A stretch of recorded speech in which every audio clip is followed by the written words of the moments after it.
ऋषि पंचमी व्रत का हिंदू धर्म में विशेष महत्व होता है। ऋषि पंचमी का व्रत सप्त ऋषियों को समर्पित होता है और महिलाओं के लिए ये बहुत शुभ माना जाता है। मान्यता है कि इस दिन व्रत रखने और कथा सुनने से इसी जन्म नहीं बल्कि पिछले जन्म के पाप भी समाप्त हो जाते हैं। ऐसी मान्यता है कि ऋषि पंचमी का व्रत करने से रजो धर्म के समय हुई भूल से भी मुक्ति मिल जाती है। तो आइए सुनते हैं ऋषि पंचमी व्रत की कथा। प्राचीन समय में विदर्भ देश में उत्तर नाम का एक सदाचारी ब्राह्मण निवास करता था, जिसकी पत्नी बड़ी पतिव्रता थी और उन दोनों की 2 संतानें थीं, एक पुत्र और एक पुत्री। उसके पुत्र सुविभूषण ने वेदों का सांगोपांग अध्ययन किया और कन्या का समयानुसार एक सामान्य कुल में विवाह कर दिया गया। लेकिन कुछ ही दिनों में कन्या विधवा हो गई, जिसके बाद वह अपने मायके में रहने लगी। एक दिन कन्या अपने माता पिता की सेवा करके एक शिलाखंड पर शयन कर रही थी। तभी रात भर में उसके शरीर में कीड़े पड़ गए। सुबह के समय कुछ शिष्यों ने उस कन्या को इस हालत में देखा तो उन्होंने उसकी जानकारी उनकी माता सुशीला को दी। अपनी पुत्री की यह दशा देखकर माता विलाप करने लगी और पुत्री को उठाकर ब्राह्मण के पास लाई। ब्राह्मणी ने हाथ जोड़कर कहा, महाराज, यह क्या कारण है कि मेरी पुत्री के सारे शरीर में कीड़े पड़ गए हैं।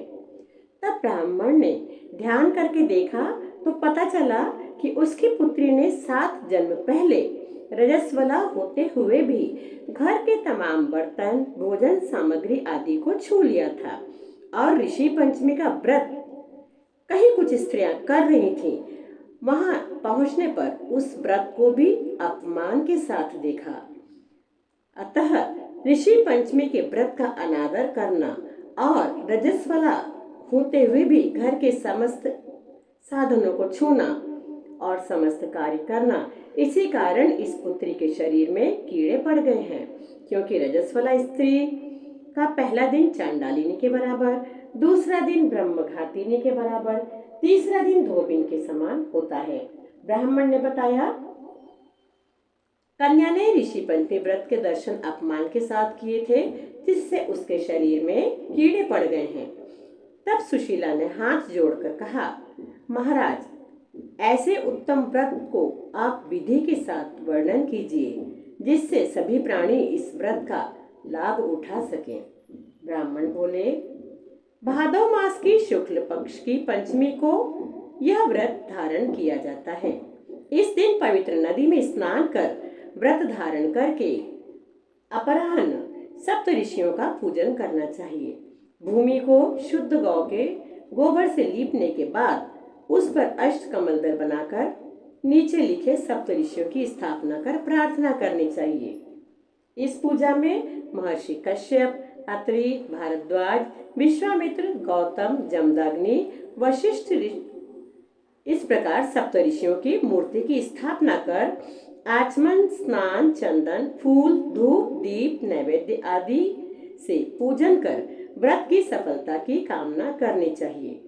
इस व्रत का उद्यापन भी विधि विधान के साथ करना चाहिए। चतुर्थी के दिन एक समय भोजन करके पंचमी को व्रत आरंभ करें।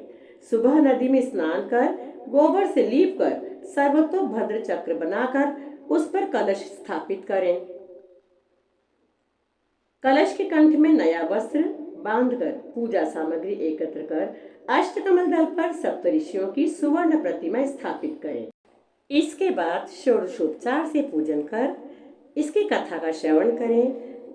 फिर ब्राह्मण को भोजन दक्षिणा देकर व्रत पूर्ण करें। इस प्रकार से इस व्रत का उद्यापन करने से नारी सुंदर और रूप लावण्य को प्राप्त कर सौभाग्यवती होकर धन व पुत्र से संतुष्ट हो उत्तम गति को प्राप्त होती है।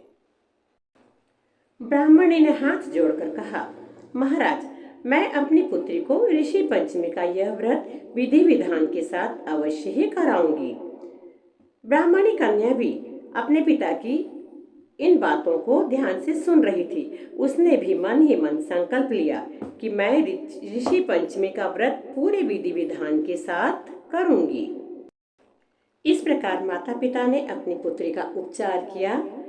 कुछ ही दिन बाद जब ऋषि पंचमी का दिन आया, तब पुत्री ने चतुर्थी के दिन से ही व्रत को धारण किया और ऋषि पंचमी को विधि विधान के साथ पूजन किया, व्रत का पारण किया। इस प्रकार धीरे धीरे वह स्वस्थ होने लगी और पुनः अपने रूप लावण्य को प्राप्त होकर सद्गति को प्राप्त हुई। आइए सुनते हैं अब ऋषि पंचमी की दूसरी कथा। दोनों ही कथा सुनना इस दिन अति महत्वपूर्ण होता है। ऋषि पंचमी की दूसरी कथा। सतयुग में विदर्भ नगरी में श्येनजित नामक एक राजा हुआ करते थे। वे बहुत ही धर्मात्मा थे और ऋषियों के ही समान थे। उन्हीं के राज्य में एक कृषक सुमित्र था। उसकी पत्नी जयश्री अत्यंत पतिव्रता थी। एक समय वर्षा ऋतु के समय जब उसकी पत्नी खेती के कार्यों में लगी हुई थी, तो वह रजस्वला हो गई। घने बादल छाए थे और बारिश होने का आसार लग रहा था। तब उसने सोचा कि मैं घर के कार्य शीघ्र ही निपटा लेती हूँ। इस प्रकार रजस्वला होने का पता लगने पर भी उसने घर के कार्य किए, भोजन पानी आदि को छुआ। कुछ समय बाद वह दोनों स्त्री पुरुष अपनी अपनी आयु भोग कर मृत्यु को प्राप्त हुए। जयश्री तो कुतिया बनी और सुमित्र को रजस्वला स्त्री के संपर्क में आने के कारण बैल की योनि मिली, क्योंकि ऋतु दोष के अतिरिक्त इन दोनों का कोई अपराध नहीं था। इसी कारण इन दोनों को अपने पूर्व जन्म का समस्त विवरण याद रहा। वे दोनों कुतिया और बैल के रूप में उसी नगर में अपने बेटे सुचित्र के यहाँ रहने लगे। धर्मात्मा सुचित्र अपने अतिथियों का पूर्ण स्वागत सत्कार करता था। अपने पिता के श्राद्ध के दिन उसने अपने घर ब्राह्मणों को भोजन के लिए निमंत्रित किया था। सुचित्र की पत्नी भी पतिव्रता थी। उसने बहुत ही पवित्रता के साथ ब्राह्मणों के लिए नाना प्रकार के व्यंजन बनाए। जब उसकी स्त्री किसी काम के लिए रसोई से बाहर गई, तो एक सर्प ने रसोई घर की खीर के बर्तन में विष वमन कर दिया। कुतिया के रूप में सुचित्र की माँ कुछ दूर से यह सब देख रही थी। तब उसने सोचा कि यदि इस खीर को ब्राह्मण खाएंगे तो उनकी मृत्यु हो जाएगी और मेरे पुत्र को और पुत्रवधू को ब्रह्म हत्या का दोष लगेगा। अपने पुत्र को ब्रह्म हत्या के दोष से बचाने के लिए वह रसोई के पास गई और बहू के आते ही उसने उस रसोई के बर्तन में खीर के बर्तन में मुंह डाल दिया। सुचित्र की पत्नी चंद्रावती ने कुतिया का यह कृत्य देखा और उसे बहुत ही अधिक क्रोध आया। उसने चूल्हे में से जलती लकड़ी निकालकर कुतिया को मारा। बेचारी कुतिया मार खाकर इधर उधर भागने लगी। रसोई में जो बचा कुचा खाना होता था, हर दिन सुचित्र की पत्नी वह कुतिया को भी देती थी, लेकिन क्रोध के कारण उस दिन तो उसने वह सब बाहर फेंकवा दिया। रसोई घर को शुद्ध कर उसने दोबारा पुनः भोजन बनाया और ब्राह्मणों को खिलाया। रात्रि के समय भूख से व्याकुल होकर कुतिया बैल के रूप में रह रहे अपने पूर्व पति के पास आकर बोली, हे स्वामी, आज तो मैं भूख से मरी जा रही हूँ। वैसे तो मेरा पुत्र मुझे रोज खाने को देता था, लेकिन आज मुझे कुछ नहीं मिला।